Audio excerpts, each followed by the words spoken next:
Posna maestro torta sastojci, potrebno je 3 šoljice šećera, 500 ml vode, 1 kašičica sode bikarbone, 2 šoljice ulja, 3 rendane jabuke, 3 šoljice šećera, 1 kašika džema od šljiva, 1 šolja od čaja mlevenih oraha, 25 kašika brašna, 500 ml kokosovog mleka, 2 pudinga od vanile, 300 g malina, 6 kašika šećera, 2 kašike šećera u prahu, 125 g margarina, 150 g posnog šlaga, 2 dl kisele vode, 1 kesica kremfiksa, 2 dl soka od jabuke. Priprema: prvo napravite koricu. Ona se malo duže sprema. Šoljice su one male starinske za kafu od 1 dl. Šećer klasično zagoreti kao za karamel. Kada se skroz otopi dodati pola litre vode, sodu bikarbonu i ulje, pa sve lepo sjediniti. Tečnost kada se potpuno ohladi, dodajte rendane kisele jabuke i preostali šećer.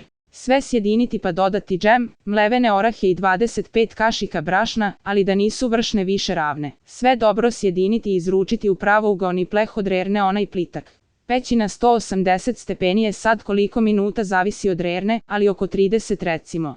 Pečenu koricu izvadite pa od nje napravite 2 korice okrugle od 20 cm prečnika. Ja imam onaj kalup prsten koji se podešava i njime mogu da isečem koricu po meri. 2 korice su potrebne. Svaku koricu preliti decilitrom soka od jabuke. Fil se kuva vrlo lako.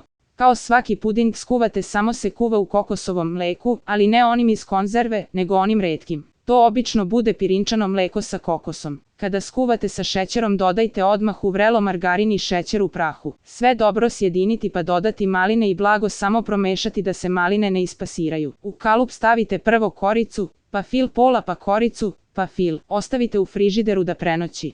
Posni šlag umutite sa ledenom kiselom vodom i kremfiksom. Nafilujte odozgo i sa strane tortu. Ostavite još 2 sata u frižideru da se stegne. Odozgo pospite seckane orahe. Za najnovije recepte kliknite subscribe, like i zvonce svaki dan. Najnoviji recepti, zato nas zapratite.